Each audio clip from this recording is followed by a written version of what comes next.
An unexpected conflict broke out in the tangled streets of the city, where the light of street lamps only emphasized the darkness. Suddenly, there was the sound of a punch. A white woman, with a bright expression of hatred on her face, sharply struck a black disabled woman. This moment, saturated with fear and aggression, took everyone by surprise. No one expected that the victim, having overcome her vulnerability, would summon up all her courage and retaliate with a punch. The situation was heating up like a spark ready to start a fire. What do you think happened at that moment? Friends, your opinions are very important to us. Write in the comments what your name is and where you're watching this video from. You are part of our community and your support is incredibly important to us. Every comment you make helps promote our channel and makes us stronger. Remember, it's you who give us the strength to keep going. Enjoy the show. The city, once full of life and joy, was gradually falling into darkness. Every night, its streets became silent, broken only by the distant sound of footsteps and the whisper of the wind between the abandoned buildings. Lanterns illuminated the sidewalks like mute witnesses, but their light barely broke through the darkness of prejudice and hatred that filled the air. Here, in these streets, where life flowed slowly, there were special rules not written down, but generally accepted. The division between us and them permeated every conversation, every look, every action. Like ghosts, racism and prejudice lurked in the shadows, ready to break free at the most unexpected moment. This city became an arena for fear and tragedy, where some people felt like masters and others like victims. Passers-by occasionally crossed paths, but there was an invisible barrier between them. Filled with distrust and hostility, the black residents, without even uttering a word, sensed the tension in the air that portended trouble. They knew their presence in certain neighborhoods was unwelcome. Smiles were rare and fear was everyday. Every step seemed a feat, every movement a risky one. As the evening thickened and the sky grew dark, figures appeared from around the corner, looking at the unsuitable with disgust and dislike. Racist attacks became commonplace, like a bad joke that no one laughs at. Loud shouts full of hatred could break the silence at any moment, making hearts beat faster. Amidst this atmosphere of fear and menace, where dark streets hid many stories of pain and betrayal, one encounter took place. It could be a vivid example of how hatred can ignite a spark, and how in an instant people's fates can become intertwined in tragedy, leaving behind a trail of unanswered questions. Mary had always thought of herself as a normal woman living in a normal town. She had a job, a home, and seemingly no reason to worry, but beneath the normal surface was an ocean of prejudice that swept over her soul like dark waves ready to swallow everything in its path. From an early age, she was taught that others were not like us. Mary grew up in a family where racism was not just discussed, it was preached. Every time black faces appeared on the television screen, her father's words of contempt echoed in her head. They will never be like us. These words were firmly ingrained in her mind, shaping a view of the world that left little room for understanding or compassion. Lately it seemed to her that the world around her was changing, and it made her deeply uneasy. She couldn't help but notice how black residents were becoming more and more prominent in her neighborhood. With each new face that appeared on the streets, her hatred and fear grew like a poison entering her bloodstream. Mary felt an overwhelming urge to protect her habitual habits, her values. Her thoughts grew increasingly dark, filling her heart with anger. One day, as she walked past a cafe, she noticed a group of black women laughing and discussing something that caused her to cheer. This simple sight caused her to storm out. How dare they? Why do they feel so free in our city? These thoughts that fueled her mind only fueled her hatred, turning it into a maddening blaze ready to burst into flames. She didn't realize that these feelings were born of fear of losing control, fear that her familiar world might be destroyed. She was growing in her desire to act, to stand up for her beliefs at any cost. Every day, Mary became more aggressive, judging and humiliating those she considered different. This internal conflict was tearing her apart, making her believe that her hatred was justified. That night, when her hatred was at its peak, she could not have known that her actions would change the fate not only of her, but also of the one she thought she was victimizing. A blind desire to strike, tempered by prejudice, led her down a path from which there was no return. Soon she would take to the streets full of shadows and fear and become part of events that would change her life forever. Natasha had always felt isolated in this city full of misunderstandings and resentment. The difficulties associated with her disability put an additional burden on her life, but a much heavier burden was the prejudice she faced on a daily basis. Every step she took with the help of her wheelchair became a symbol of her struggle to survive in a world that showed her not a shred of sympathy. People often looked at her with contempt or judgment. Natasha could hear them whispering as she passed groups gathered in the streets. "Look what kind of invalid is riding around here," came voices full of hatred. These words cut into her heart like sharp knives, causing tears that she tried to hide. She knew that her existence made others uncomfortable, as if she were a constant reminder that life was not always fair. A battle raged inside her, the desire to be accepted and the desire to survive in a society that didn't want her. With each insult, with each leering smile, the stretching pain in her soul deepened. Her dreams of becoming an artist proved increasingly unattainable until the hatred of those around her eclipsed her brightest hopes. Natasha was often alone in her small apartment, framed by the street, which always looked so unfriendly. In this space, she tried to find solace in painting to express her feelings, but each painting became a reflection of her fear and loneliness. Her brush often trembled as she painted, a reminder of the difficult choice between fighting for her dreams and the reality that oppressed her. When Natasha went outside, she always felt the stares of passersby, as if their eyes were full of contempt. "What is she doing here?" they thought, unaware of her inner struggle. Every time she heard laughter behind her back, her heart sank with fear. No amount of positive thoughts could eclipse this feeling of constant pressure that somewhere on the edge was her dignity. And then, one day, at the very moment when the darkness of the world around her became unbearable, Natasha decided that she would no longer tolerate it. She had learned to defend herself. Despite her vulnerability, hardship had made her stronger, and she was tired of being a victim. But what she didn't know was that on this day, her courage would collide with an unrelenting hatred ready to erupt at any moment. A spark of hope stirred in her heart, but the dark clouds of racism were looming, ready to overshadow everything in their path. That day was a moment that would change their destinies forever, challenging what it means to be strong in an environment where life seems predetermined by hate and fear. In a small apartment on the outskirts of the city, where the hatred became more and more explicit every day, Mary often thought back to her childhood years. It was a house filled with mean jokes and prejudiced attitudes, where racism was not just a topic for discussion, but a familiar way of life. Every morning began with phrases that were written in her mind like a mantra. "They are not like us." These words sounded so often that Mary didn't even think about their true meaning.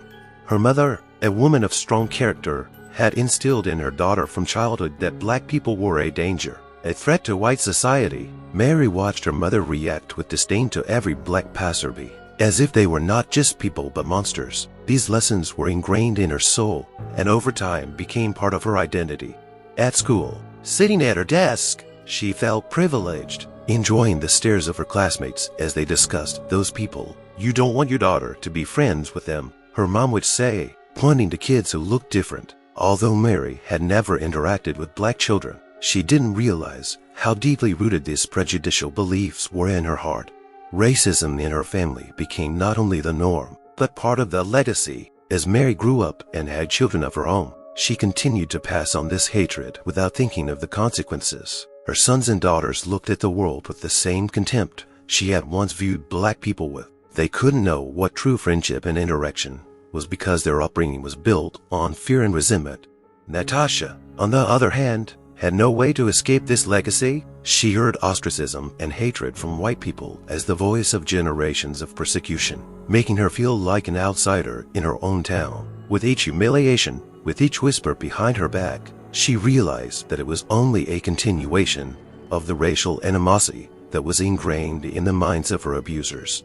Every morning, she walked past the old park where children once played. Today, it had become a battlefield of prejudice. Here, Natasha often saw white women with children who would say to their offspring, "Don't go near her, she is sick and strange." These words, spoken so lightly, left deep wounds in her heart. The hatred passed down from parents to children was becoming more and more the norm, lodged in the hearts of new generations like a fossilized wound. Natasha knew that her struggle was not only her own, but part of a broader battle against the systemic racism that continued to oppress and turn people against each other. And so, went to destinies, pierced by hate and fear, cross paths once again on these wounded streets. The real war will begin, a war in which hate meets courage, and in which every action will have its consequences. It will not just be a clash between two women, but a clash between two worldviews rooted in the heart of a city where the shadows of prejudice still threaten to consume all that is bright and good. Mary began each day with a heightened sense of hostility that laid the foundation for her perception of the world around her. She always looked at people as potential enemies, as if searching for signs of difference to confirm her own beliefs. This paranoia enveloped her mind, and she could not realize that in this terrible world of hatred, there was both kindness and understanding. As she walked through the streets, her heart pounded with tension. She didn't just see black people, she perceived them as a threat. Even if one of them smiled, her mind instantly formed the conclusion, they're just pretending to get closer. This distorted perspective became her guide, and every careless movement sent shivers down her spine. The pictures of fear she drew for herself were like horror movies. She imagined black men circling her, demanding money or threatening her, even though she had never experienced such situations. However, her mind, poisoned by prejudice, left her no choice. Fear constricted her thoughts, and she delved deeper and deeper into her own dark reality. Natasha, on the other hand, overcame her fear and learned to live in a world full of misunderstandings. Every time she went outside, she had to put on an invisible shield to protect herself from the hatred that could erupt at any moment. She knew that around every corner there could be someone lurking who hated her simply because of the color of her skin. And even though she knew it was only one side of reality, the fear never left her. Every time Natasha saw white women with children, her heart sank with terror. Thoughts flashed through her mind. What if they tell their children not to come near me? What if I become a target for hatred? These fears became more and more apparent, as if the hatred itself was manifesting itself physically in her life, ready to tear her apart. On the day of the incident, Mary was walking down the street as usual, full of anxiety. She didn't notice how her eyes were fixated on Natasha, making her a target. She was like a hare in the woods that felt the breath of a predator, constantly wary, constantly on edge. Mary, without realizing it, was walking toward her victim, seeing her not as a person but as an object of her hatred. Like magnets, their destinies were drawn to each other. And now, when the tension reached its limit, everything Mary knew about black people came out in a violent and maddening way. She acted under the influence of her distorted perception, convinced that she was defending her territory from danger.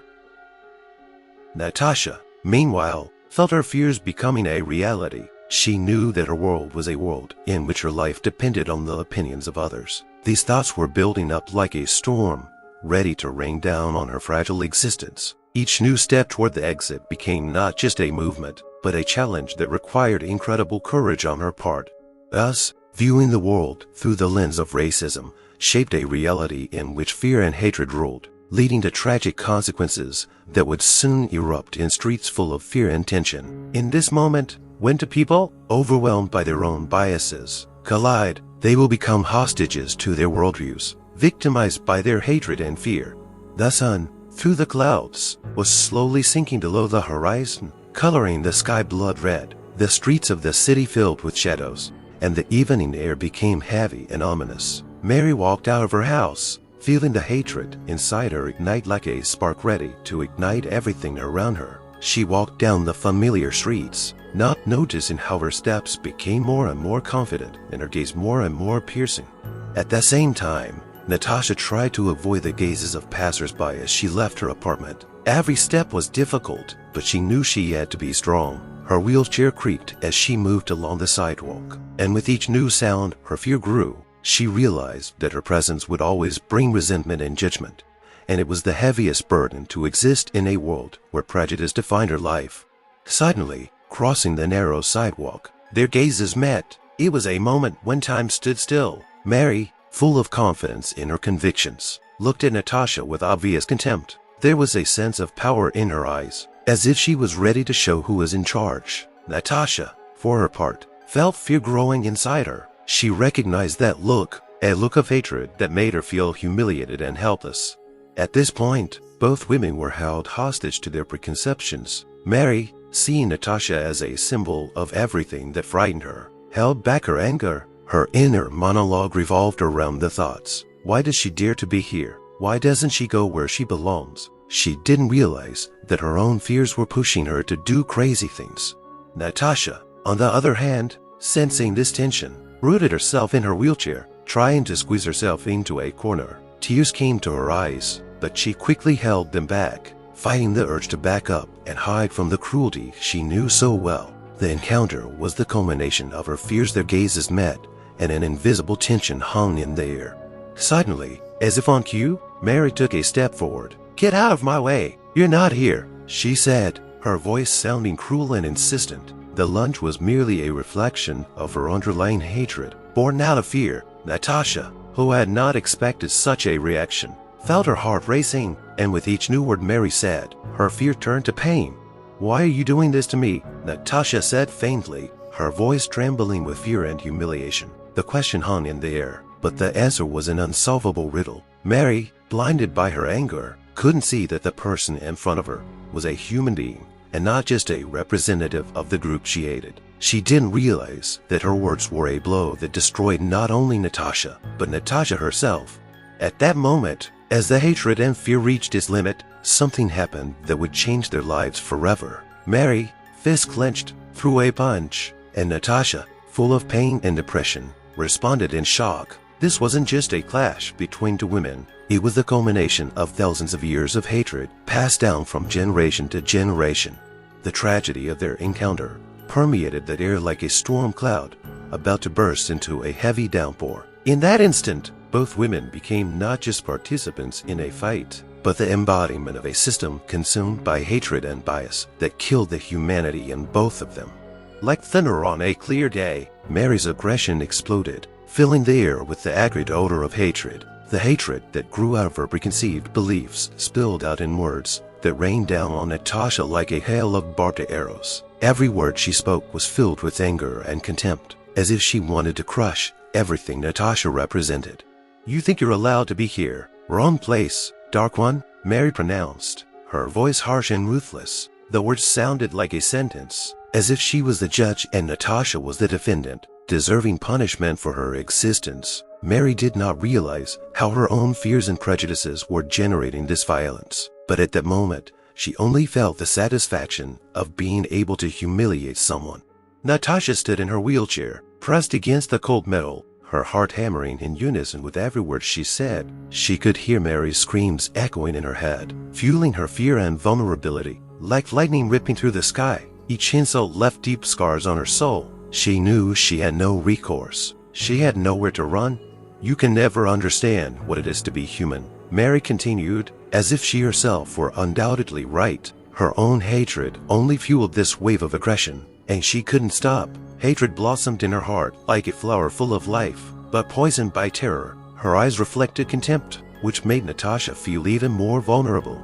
Every word Mary uttered penetrated Natasha like a poisonous syringe, leaving behind a trail of fear and humiliation. "You should know you're out of place," she said, pointing at Natasha as if pointing at an object rather than a person. This demeaning reference cut into Natasha's heart again and again, making her feel like a broken toy, forgotten and unwanted. "Why are you doing this to me?" Natasha blurted out, but her words sounded like a cry for help, lost in a storm of hatred. Mary, oblivious to the anguish, only grinned back, her laughter another insult adding fuel to the fire.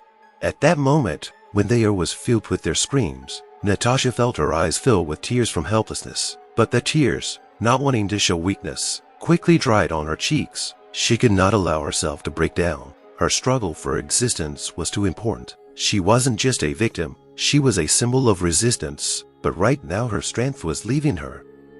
Mary, absorbed in her hatred, did not even notice how her words were tearing Natasha's life apart. This verbal aggression, like a violent dance, split their lives apart, and both women, caught up in the storm of prejudice, lost sight of the true meaning of human existence. Explosions of anger and insults echoed around, creating a tension that was growing by the second. On the street where peace and tranquility once reigned, a real war had broken out. These two hearts, captivated by hatred, fought again and again, creating an atmosphere in which every word carried weight and every action could be the beginning of tragedy. And when the shadow of prejudice loomed over them, They found themselves on the edge of a precipice where hatred could spill over into violence at any moment.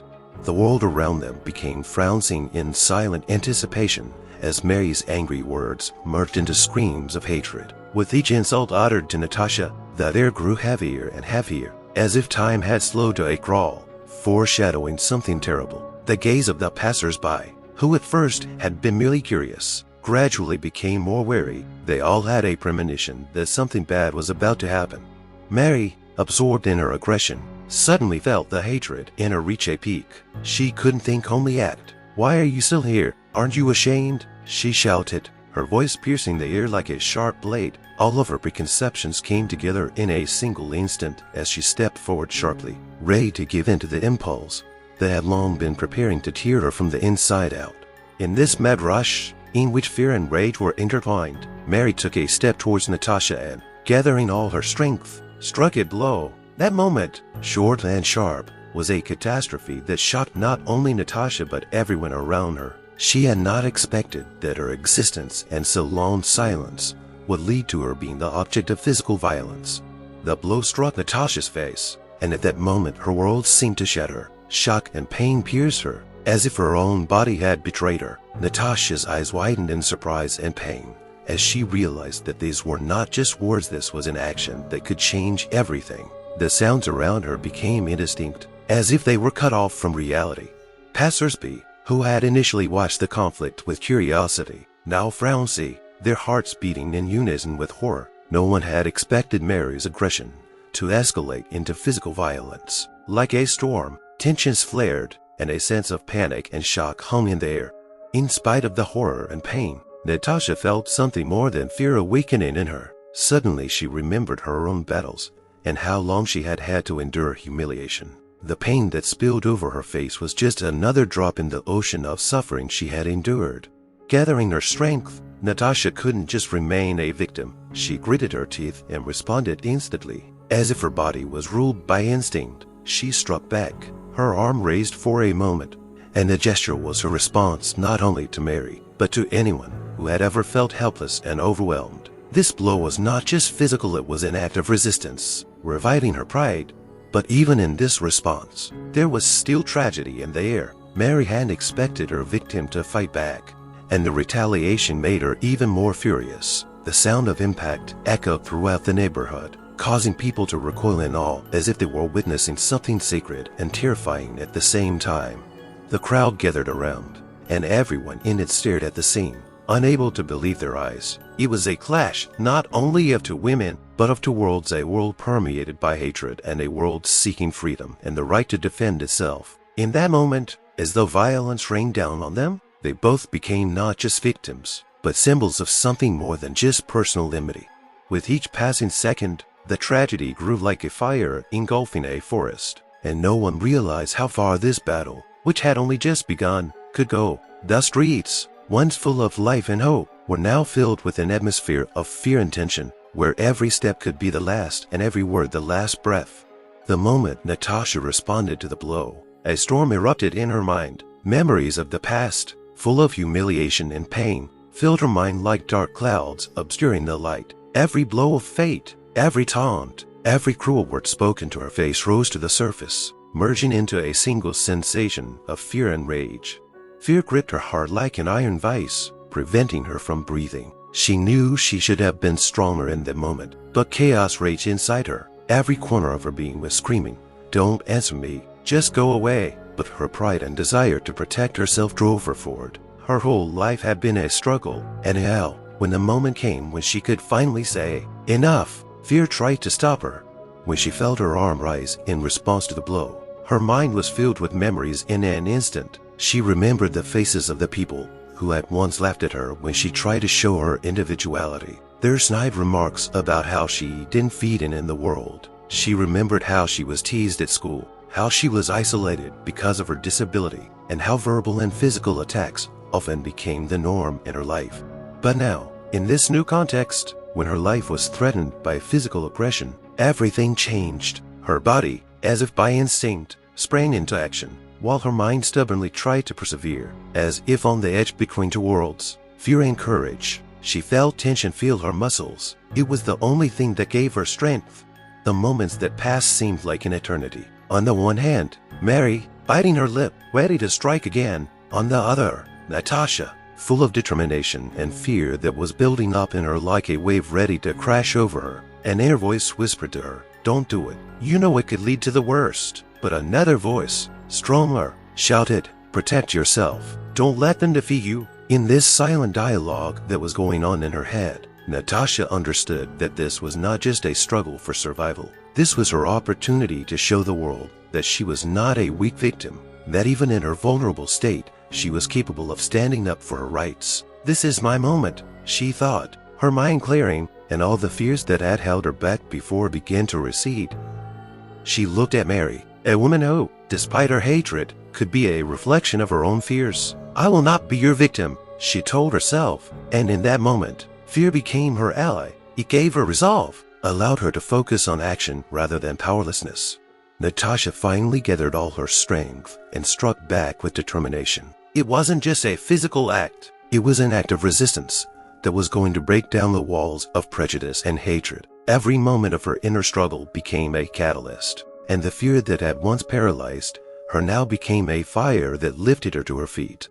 Courage and fear were intertwined in her heart, and when her hand met Mary's, it was like a shot that broke the silence. That moment came to symbolize not only your struggle, but the struggle of everyone who has ever felt vulnerable, humiliated, or rejected. The second Natasha made the decision to act, she embraced her power, a strength she had long sought and finally found within herself. Despite the fear that had once held her back, the world around them seemed to freeze as Natasha's hand met Mary's face, making a sharp sound that echoed in the silence of the street. It was a moment that would be remembered for a long time, not only for them, but for everyone who witnessed the scene. Shock and surprise came over Mary like a cold wave, washing away everything in its path.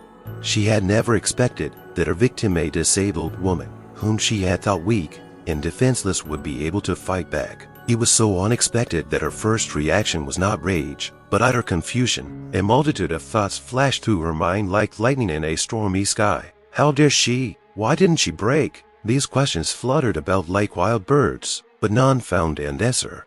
Mary stood still, her eyes widening with shock as she realized that her aggression had led to an unexpected outcome. She didn't have time to realize that the moment she raised her hand to strike, she herself had become the target. Her perception of reality collapsed in an instant. Natasha's face, filled with determination, became a symbol of resistance, against which her hatred was powerless. Each second, which seemed like an eternity, increased her confusion. Instead of feeling the satisfaction of her act of violence, Mary felt a vulnerability that enveloped her like a shadow. She had never realized that weakness could be so powerful. Her own hatred returned to her like a boomerang, and now she felt her own ashes turning against her. The crowd around them began to whisper, their conversations growing louder and louder. People who had only come to watch the conflict were now shocked that there had been a real fight. How could she hit her? Is that normal? They discussed. Mary felt the stares of those around her penetrate her like arrows, and suddenly she realized that she had become the object of judgment rather than admiration. For a moment, her face contorted in a grimace of bewilderment, and the fear that she had previously aroused in Natasha now possessed her. At the moment Mary realized that her hatred was turning against herself, she felt a chill run down her spine as she realized that no one was supporting her. Every look in the crowd was full of disgust, and even her own feelings began to contradict what she believed.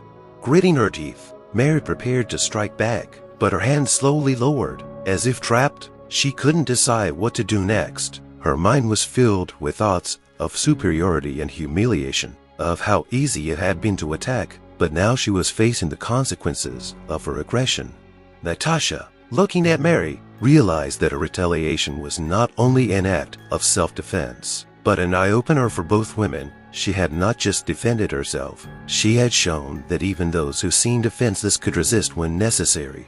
As the crowd began to realize what was happening, one man in the back shouted, "Don't let her get away without consequences." That shout spurred the situation. Mary finally came to her senses and felt fear and shame begin to replace her initial rage. She realized that her hatred no longer had power, and although there was growing confusion around her, she had become one of those despised. At this critical moment, when shock and surprise were intertwined with confusion, Mary realized that she had actually lost much more than control of the situation. She had lost the ability to be human, lost her humanity in the pursuit of superiority and hatred. And at that very moment, as everything around her crumbled, she realized that she couldn't walk away from what she had done.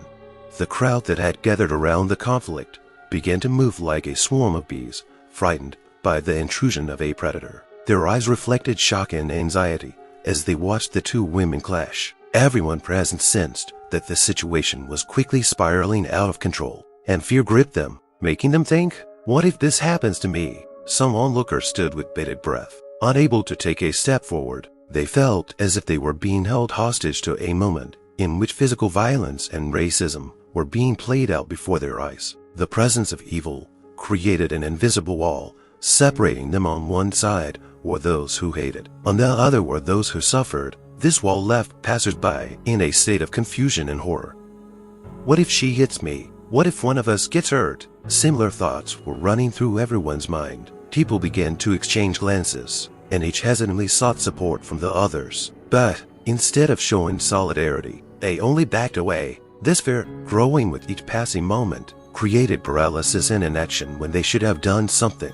Someone in the crowd, struggling to find courage, uttered, "We must stop it," but his voice was lost in the general whispers and bewilderment. In the sounds filled with fear and anxiety, everyone who spoke words of encouragement retreated again, as if they felt they were jeopardizing their own safety by doing so.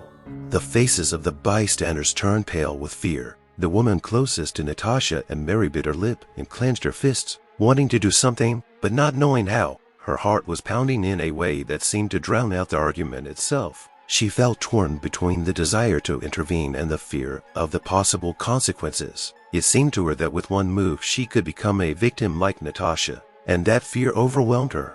At the other end of the crowd, a few men glanced around and began whispering to each other, debating whether to intervene. "You shouldn't get involved. It could be dangerous," one of them said. And hearing this, the others agreed, as if the words were a signal for action. They just watched the scene like spectators at a sports match, when shouting and screaming was the only thing they had to offer.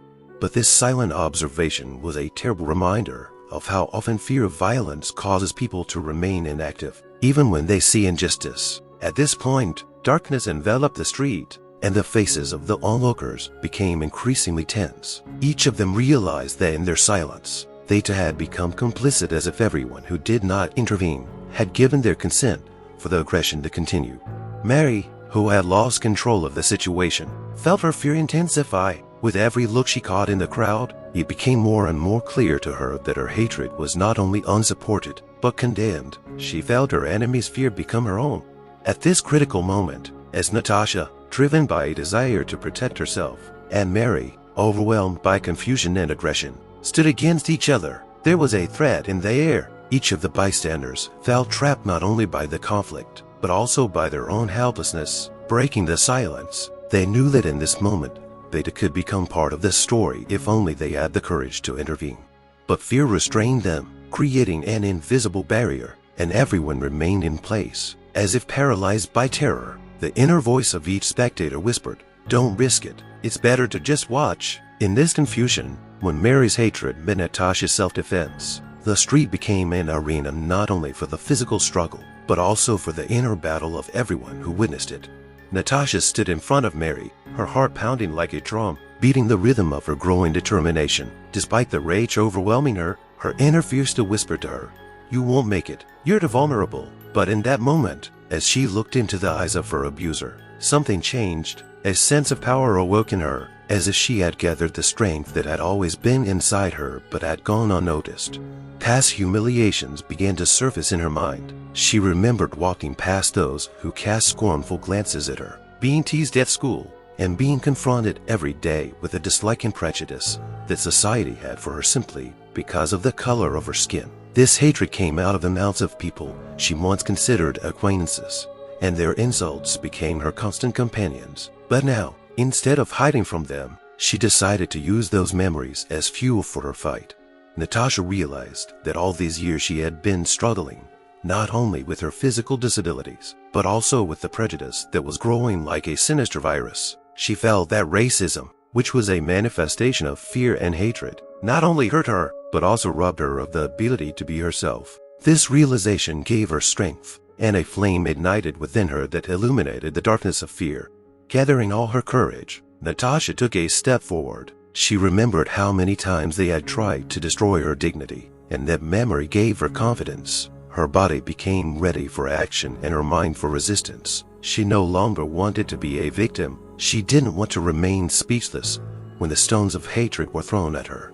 "I won't let you bully me," she said to herself, raising her head and assuming a standing position. As if someone had lit a light inside her, Natasha realized that the power of her opponent was not equal to her inner light. This hatred directed against her was turning into a catalyst for her fight.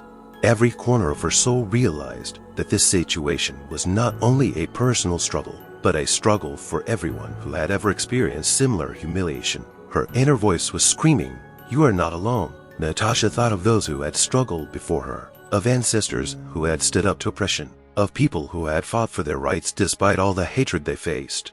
It was when fear and anger were intertwined in her heart that Natasha felt something bigger than herself. Feel her a realization of her identity, her story, and her right to be heard. She realized that her struggle was not just for her, but for all those who suffered under the oppression of prejudice.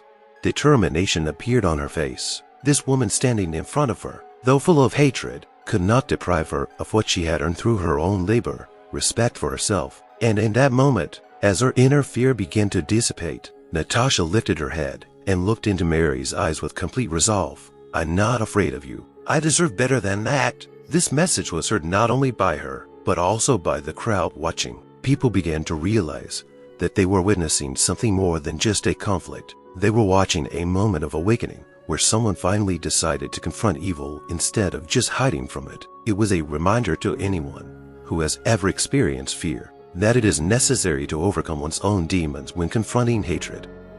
Gathering her strength, Natasha stepped forward, ready to defend herself. This was not just physical resistance. It was a statement that racism, hatred, and prejudice had no power over her. She became a symbol of hope and strength, inspiring confidence in others that they can overcome fear and stand up to oppression despite all obstacles. The conflict between Natasha and Mary, like a broken thread, left behind a trail of confusion and a storm of emotions. Each of the women confronted in this struggle now had to face the consequences of their behavior, which opened a new chapter in their lives, full of fear, regret, and perhaps understanding.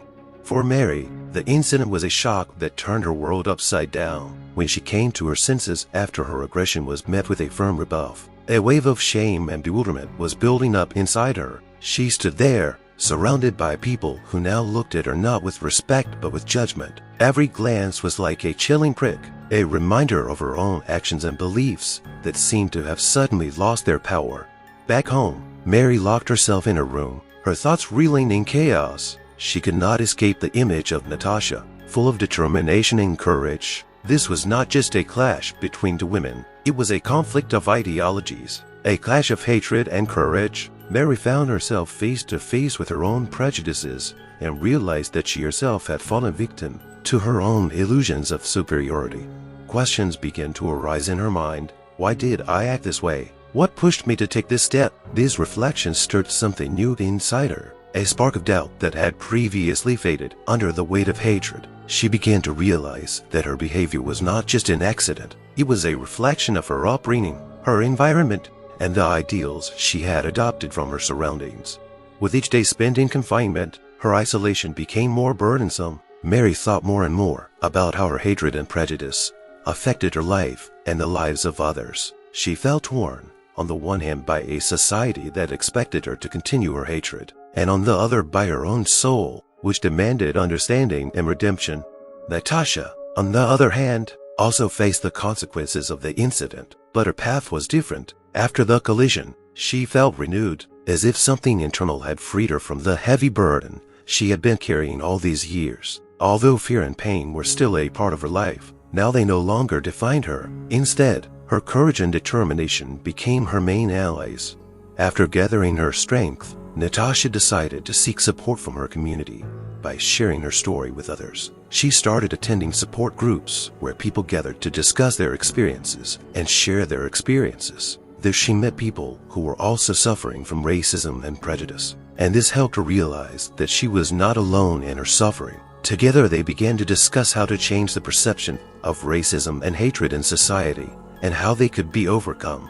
Each meeting filled her with new ideas and determination. She realized that her story could inspire others. Determined that her voice should be heard, Natasha began writing articles and speaking at community events. She shared her experiences, highlighting the problems of racism and hatred, and encouraging people to be more sensitive and open-minded. Despite her personal suffering, Natasha became a symbol of hope and change. Her inner light caught the attention of many, and soon she was invited to anti-racism events. While Mary was withdrawn, Natasha stepped into the light, turning her suffering into strength.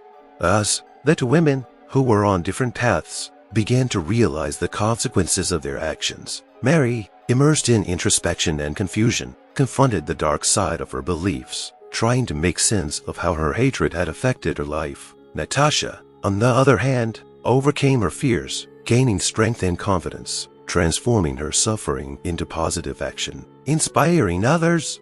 Both stories were woven into a complex fabric, showing how hate can destroy, but also how struggle and courage can lead to healing and understanding. Now they have become not just women, but symbols of the fight against prejudice and hatred, a reminder that each of us can be agents of change for ourselves and for society.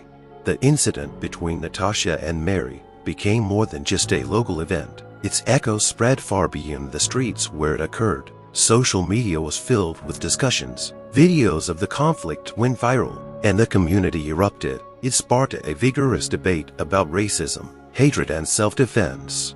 At first, reactions were mixed. Some internet users condemned Mary for her aggressive behavior and openly expressed their displeasure with racism. They demanded that such acts of violence should not go unpunished and called for justice. Many comments under the video contain powerful words of support for Natasha, her courage becoming a symbol of resistance against hate.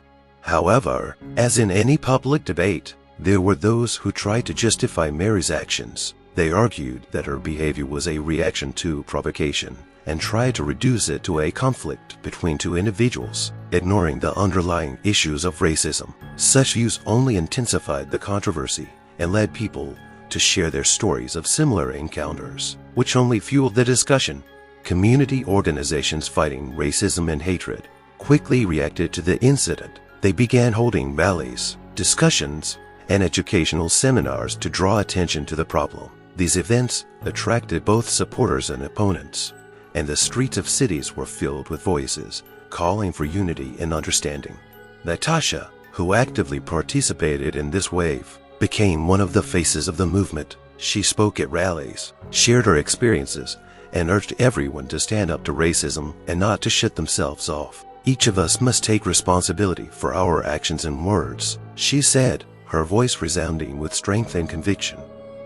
Her words resonated with many people, and more people took her side. Posters began to appear on the streets with slogans such as "We are against racism," "Strength and unity," and "Hate has no power over us." It was a moment when society realized the need for change, when everyone began to come together to create a space for dialogue and understanding. However, not everyone was ready for change. Groups opposed to the Black Rights Movement began organizing counter-protests to discredit the efforts of Natasha and her supporters. These actions sometimes turned violent, and the atmosphere grew heated. Loud shouts and street clashes became a daily reality, reflecting deep divisions in society. Against the background of all this, the authorities, feeling pressure from the public, were forced to react. The authorities began to consider toughening laws on hate crimes and aggression. Initiatives to introduce educational programs aimed at countering racism in schools and public institutions were also discussed. Natasha and her supporters realized that change takes time and perseverance, but they were determined to keep fighting. Every word, every action matters. We are not just fighting for ourselves, we are fighting for the future, she said at one of the meetings, and you could hear the courage in her voice, ready to move mountains. A society immersed in debates about racism, aggression, and personal responsibility was slowly but surely coming to a realization. This incident was a catalyst for deeper change, forcing people to think about how their actions and beliefs affect the world around them. Each new reaction, each new meeting, and each new conversation about hatred and racism not only raised the issue of the right to life and dignity, but also prompted action. The community, perhaps still divided, began to realize that only together, supporting each other, can change be made so that such acts of violence never happen again. The discussions that erupted around the incident between Natasha and Mary stirred up not only emotions, but also important questions to which there were no easy answers. As the loud voices of the protesters began to subside, there were still many open topics that required deep reflection. The first and most obvious question was, what actually constitutes racism? It is not just a bias arising from hatred. It is a complex system in which historical, cultural, and social aspects intersect to create environments where some people can dominate others. Many have begun to realize that racism is not just personal biases, but structural problems that permeate all levels of society. The next key question was, how can we protect ourselves without crossing the boundaries in response to aggression? The incident with Natasha showed that self-defense is not only a physical response, but also a moral choice. How can you avoid becoming the person you fight? How do you maintain your humanity while defending yourself? This was thought-provoking among many who were seeking answers to their own experiences of violence and aggression. Society has also begun to ask, where do we draw the line between legitimate self-defense and violence? What is the meaning of these concepts in the context of racism? Is justice needed when it seems that the system itself is biased? How can laws created in a society saturated with hatred be expected to protect all people, regardless of their race or background? These issues generated intense discussions, both on social media and in public spaces. People began to realize that every action has consequences and that many needed to rethink their beliefs. Participants at the rallies where Natasha shared her story asked themselves, how can we create a society free of hate? This required them to take an honest look at themselves and their role in this process. In addition, questions about justice and the consequences of the attack touched on deeper issues. Can we ever achieve justice in a world where racism is rampant? This thought became the basis for new discussions and debates, during which people sought ways to reconciliation and understanding. Ideas were expressed that it is necessary not just to condemn hatred, but to actively work towards an inclusive society where everyone, regardless of their race, feels safe. Key to these discussions was the realization that not all issues can be resolved. How can true understanding be achieved when the roots of racism run so deep? This was a difficult but necessary thought, for only by recognizing the problems can we move forward. Against this background, Natasha felt the need to create a space for discussion where people could share their experiences and opinions. She organized meetings where everyone could express their thoughts and ask questions. Her goal was to turn these discussions into bridges between different points of view, allowing people to better understand each other and possibly find ways to heal. Meanwhile, Mary remained in the shadows, gradually realizing that she had some of the responsibility for what was happening on her shoulders. She wondered if she could change and become part of the solution. This internal conflict was becoming burdensome but inevitable for her. Perhaps she could be the link that would help people realize that hate does not solve problems, but only exacerbates them. As time passed, questions about racism, self-defense, and justice continued to be relevant. Society slowly but surely began to realize that every action and reaction has consequences, and that justice is not just a word, but an aspiration that requires active effort from all. These reflections were the beginning of a journey towards a deeper understanding and true reconciliation that once seemed unattainable. The incident between Natasha and Mary left a deep mark on the public consciousness, like a wave rising from a stone thrown into still waters. As the debate about racism and aggression heated up, public opinion began to change. This case came to symbolize not only a personal struggle, but a broad systemic problem that needed attention and change. At first, the public reacted with condemnation. Many were shocked by Mary's aggressive behavior, and this shock opened new horizons for discussions of racist bias. Conversations about racism, which had previously often been ignored or kept in the background, suddenly became the center of attention. People began to openly share their stories of racism, many of which, oddly enough, had previously gone unnoticed. Slowly but surely, a new wave of awareness emerged. Society began to see that racism was not just personal bias, but a systemic problem rooted in cultures and institutions. As a result of the incident, many studies, articles, and programs were conducted to examine racist stereotypes and their effects. These studies have shown how biases affect people's lives, perceptions, and interactions with the world around them. Social media was filled with discussions, articles, and posts calling for action. Posts with hashtags such as Justice for Natasha and Racism gained popularity, becoming the voices of those who were tired of hate and seeking change. These online movements received support from many celebrities, helping to raise awareness of the issue and draw attention to the effects of racism.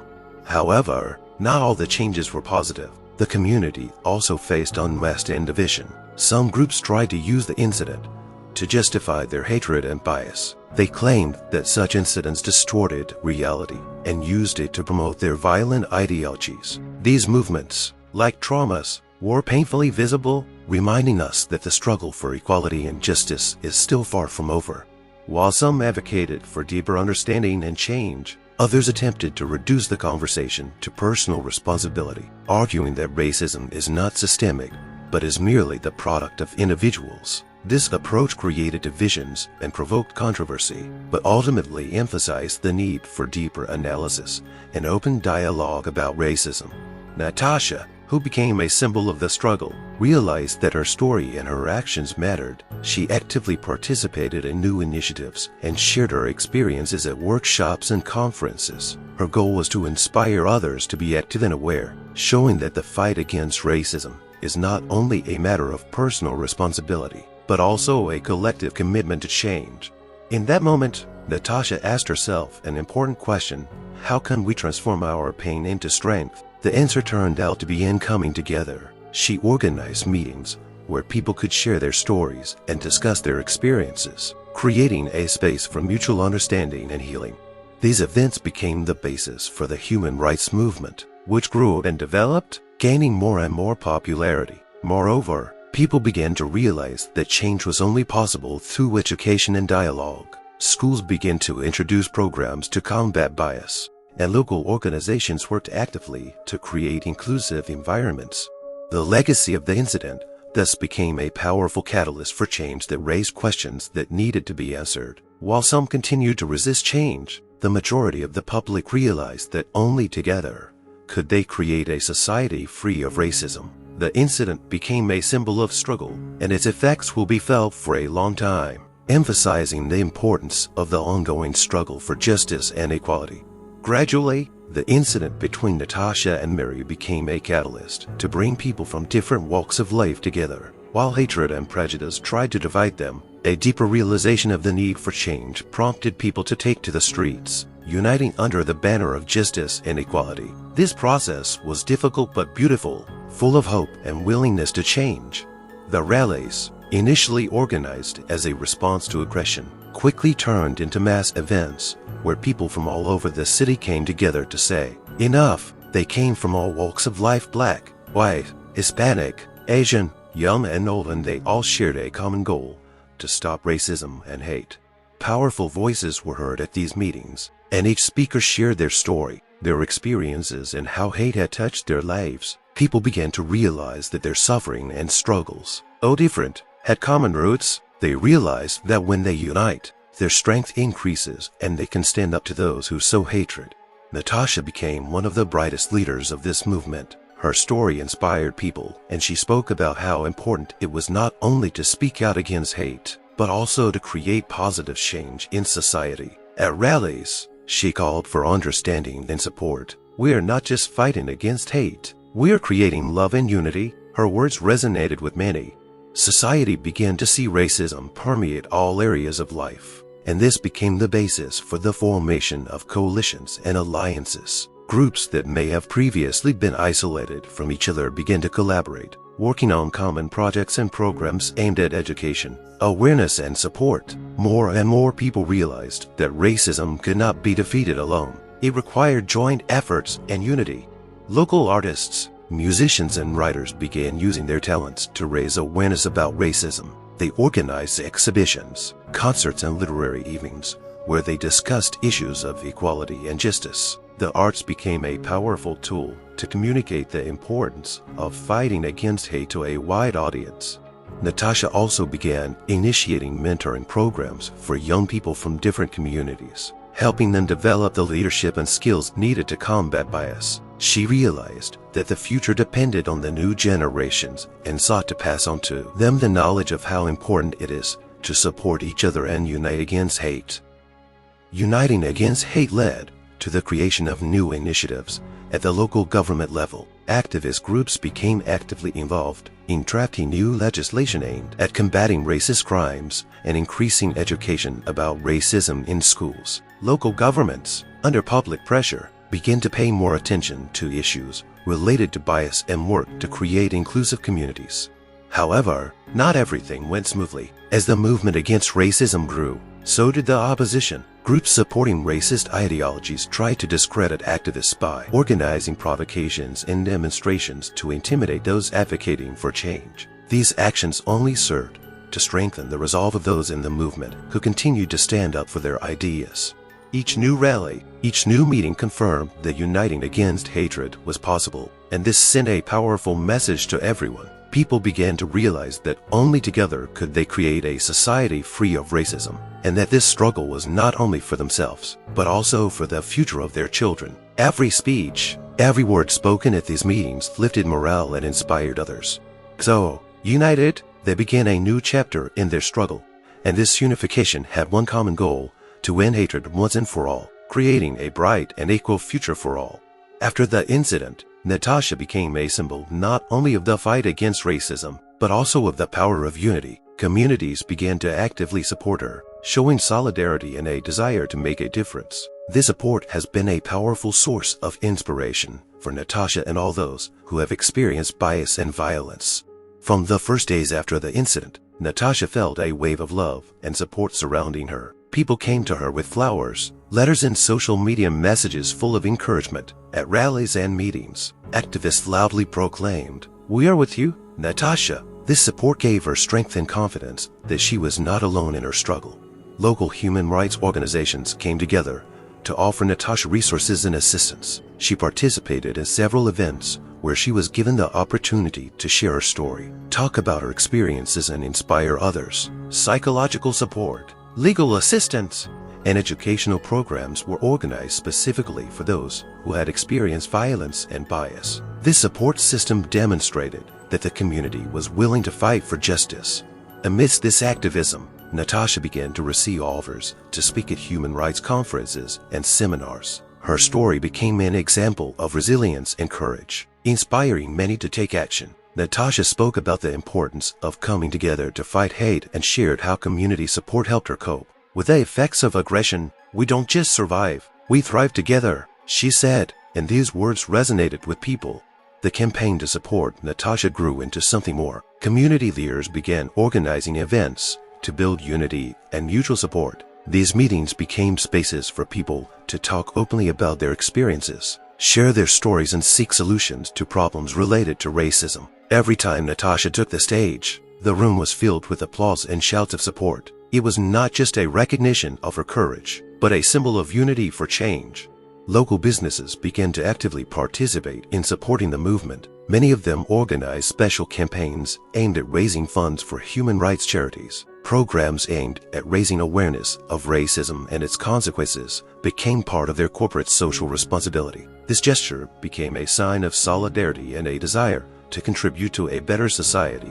Natasha also organized special meetings for women who had experienced violence and bias. These groups became a place for support and healing, where women shared their stories and found comfort in each other. She realized it was important to create a space where they could feel safe and be heard. The community wrapped around her protection, and it gave her confidence as she worked to help others. Despite all the support, however, Natasha could not ignore the shadows that remained after the conflict. She knew that not everyone was happy with the change, and that the hatred was still alive. But that was why her work was so important. By coming together, they could create a space for dialogue where hatred could be transformed into understanding and acceptance. With each passing day, community support grew, and Natasha began to realize that her story, a story of struggle, had become a powerful symbol of hope for everyone who had ever felt isolated and humiliated. Together, they continued to build bridges, breaking down barriers of hate and opening doors to a future where everyone could feel safe.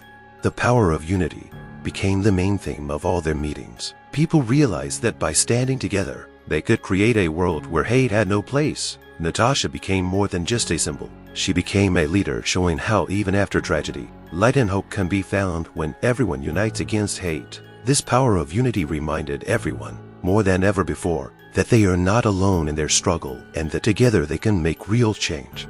For Mary, the white woman who instigated the incident, life after the fight was a real challenge. The shock of Natasha's retaliatory punch stayed with her like an ominous shadow. This moment turned out to be not only a physical clash, but also a clash of worldviews that shook her to the core. She underwent a consciousness reset, a process of realizing that her views on racism were wrong and damaging. At first, Mary tried to suppress the memories of the conflict. She continued to live in her usual comfort zone, believing that the incident was an accident. However, every time she encountered news about racist protests or heard people talking about bias, she was tormented by guilt. From time to time, when she looked at herself in the mirror, she couldn't shake the feeling that her own reflection was looking back at her with judgment. One day, when she came across a video of Natasha sharing her story at a rally, Mary felt her heart squeeze. Natasha's words of pain, suffering, and how she found strength and unity hit the spot. Mary, sitting on the couch in her apartment, realized that her behavior and biases were the cause of this pain. This video was a turning point for her. She began to realize that racism is not just an abstract issue. It is a reality that people face every day. Unable to accept this realization, Mary decided to change her attitude. The first step was to work on herself. She began to research the literature on racism, the stories of people victimized by prejudice, and the psychology of hate. Each book she read opened her mind to new horizons, forcing her to reflect on her own beliefs and stereotypes. She realized that her upbringing and environment had shaped her negative attitudes, which she had adopted without proper reflection. Mary also started attending support groups to discuss racism and its impact on society. It was not easy. Meeting people who openly shared their suffering made her feel guilty and ashamed, but it was this process that allowed her to see how her own preconceptions were wrong. She began to listen and learn, taking responsibility for her past. Over time, she decided she wanted to make amends and help others. Inspired by the change in herself, Mary enrolled in volunteer programs to help those who were victims of racism. She began actively participating in events where important issues of inclusion and equality were discussed. Instead of avoiding the topic, she made the decision to become part of the solution by supporting those who face bias. These steps were difficult, and she often experienced fear and uncertainty, but as she faced these emotions, she realized that it was necessary for her growth. Each time she realized her privilege, she felt she had to use it for good. This realization became her new goal to work to create a space where racism would have no place. In parallel with her internal changes, Mary began to establish contact with Natasha. She decided to write her a letter in which she confessed her mistakes and expressed her desire to talk. It was brave, and although she feared possible rejection, her desire for redemption was stronger. Natasha, recognizing Mary's desire to change her life and help others, agreed to meet. This first meeting was an important step for both women. At this meeting, Mary spoke openly about her prejudices and how the incident had made her reconsider her views. Natasha listened to her with understanding and empathy, but also emphasized that the change had to be sincere and permanent. This conversation was the beginning of their interaction, and both women realized that they could work together to make the world a better place. Mary realized that a reboot of consciousness was not just a personal journey, but part of a larger movement where every step mattered. With each new event she participated in and each new person she interacted with, she felt her life changing, and that was just the beginning. Together, they began creating programs to raise awareness about racism and bias, engaging people from all walks of life. Mary finally found her place in the fight for justice. realizing that a sincere desire to change herself could lead to change in society. In the process, she realized that change starts with one person, and it is this resetting of consciousness that can inspire others to take similar action. Natasha and Mary's story was not just an example of a personal struggle, but also a symbol of the broader struggle against racism that encompasses the whole of society. Both women, having gone through hardship and changed their views, now work together to create a future free of prejudice and hatred. The road to justice was long and winding. Despite the achievements, they knew there was still much work to be done. Racism is not just a matter of individual action. It is a structural problem deeply rooted in society. Each day brought new challenges, new stories of injustice and struggle, and Natasha and Mary continued to face the reality that change does not happen immediately. Over the following months, Natasha and Mary developed a series of programs to raise awareness about racism. They held workshops, organized discussions in schools and community centers, where they shared their stories and listened to others. The events became increasingly popular, attracting people from all walks of life, confirming that talking about racism is necessary and important.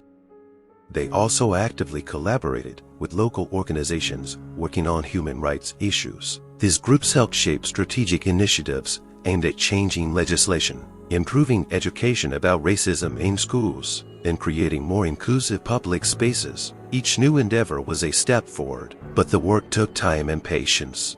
Over time, Natasha and Mary were joined by other activists who wanted to contribute to the fight for justice. The groups became large and diverse, creating a powerful movement that could influence public opinion. Together they organized protests, collected petition signatures, and even went to meetings with local authorities to demand change and support.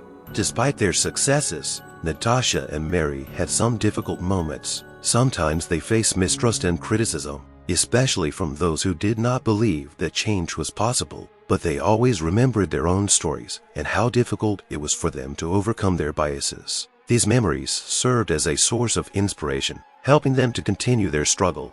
One day, during an event, Natasha saw a young woman speaking about her experience. This woman told how her own life had changed because of the initiatives created by Natasha and Mary. Her words of hope and change made Natasha and Mary feel that their efforts were not in vain. It was the moment when they realized that change was possible and that it could really make a difference in people's lives.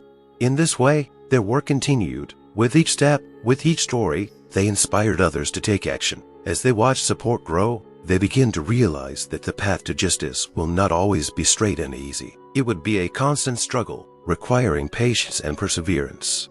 In the end, Natasha and Mary realized that their story is only the beginning. Change takes time, and the struggle for justice would continue. But with each new activist, with each new initiative, they strengthened their hopes. Together they were creating a society where hate could not exist, and where everyone could live in peace and harmony, regardless of skin color or ability. Although the road to justice was long, they knew that with each step they were getting closer to their goal. That power of unity, empathy, and the desire for change gave them confidence that tomorrow would be better than yesterday. Natasha and Mary became symbols of hope, showing that even after the darkest moments, light can be found, and that change is possible when people come together for one goal, justice for all. We hope you enjoyed this story about fighting racism and the power of unity. We really want to know what you think. Write in the comments what you think about this story. Have you ever experienced racism in your life? Your stories and thoughts are incredibly important to us. Each of you play an important role in our community, and we appreciate each and every one of you. If you enjoyed this video, don't forget to like and subscribe to our channel so you don't miss new stories. We wish you a good day and hope to see your comments.